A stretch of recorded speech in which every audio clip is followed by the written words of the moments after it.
Joining me now is Greg Zuckerman. He's a special writer at the Wall Street Journal and author of the new book, A Shot to Save the World. Greg, welcome. And in some ways, this is a Pfizer and Moderna-related underperformance, isn't it? Yeah, sort of ironic, Kelly, in that biotech companies, including those you mentioned, Moderna, Pfizer, others, stepped up. They've saved us, saved lives, and yet people are selling biotech shares. They're getting crushed. Hedge funds, I'm spending the week chasing rumors about people closing down. So there was some irony there.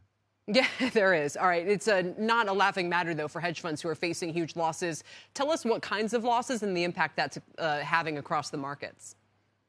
Sure. So these are big name hedge funds, Perceptive, OrbiMed. Some of the best and brightest are down 30-40% in some of their funds. There's one fund another firm had that's closing down.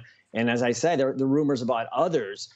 Part of it is just how expensive some of these stocks got. So as you would hope and expect, the stock market anticipates good things. And biotech shares have done nicely the last few years. You could argue that they anticipated the heroic efforts by some of these companies like Moderna and Novavax and BioNTech. And those stocks are still up a lot. There's expectation that there's going to be therapies coming out, improved vaccines that are going to really help their bottom line. But there's been too much IPOs of kind of smaller companies flooding the biotech world with extra supply. And a lot of sort of generalist investors are heading for the exits. That's exactly, we spoke with Jared Holtz not long ago, one of the analysts for this space, and he said the same thing. There's a ton of supply, a lot of different companies. A lot of people think there's almost too much fundraising happening and when these companies are still private as well. But the hedge funds are pretty specialized. So, for instance, Cormorant, which you talk about, they focus on smaller biotech companies. What are they supposed to do? That's their mandate. So 2020, decent year, 2021 is terrible. Are they just hoping that 2022 turns a page? Partly, I think they can be faulted, not them specifically, but some of the hedge funds can be faulted for their shorting.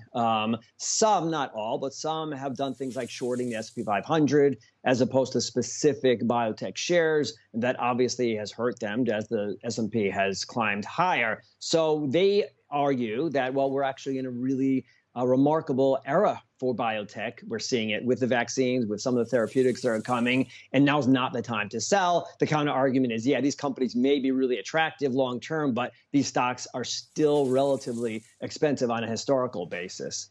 It hasn't been a great year for investment returns, but could you zoom out for a second and put this in context for us? Are these the best of times or the worst of times for biotech companies themselves?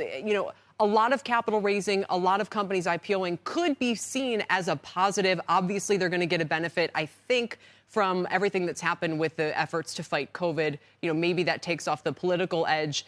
Is it better than it appears if you just look at the investment returns? I think it is. So we need to acknowledge that these vaccines are modern science's greatest historic achievement. And I do think that regulators and others maybe see them in a different light. We all kind of, in the media too, used to be very critical of big pharma, middle pharma, little pharma. And we need to acknowledge and have some gratitude to how they stepped up. It's not to say that we can't still be critical. There are times that they need to be critical. But yeah, I think we're in an era of development, innovation, applying mRNA to all kinds of new approaches. New vaccines are coming, I think. There could be new targets like cancer and malaria and MS. There are all kinds of reasons to be optimistic. So maybe the shares are down, but there's a lot of reason for confidence and hope about the future. Another example where sort of a positive fundamental story doesn't always translate to good returns. Greg, thanks as always for your reporting, and thanks for joining us.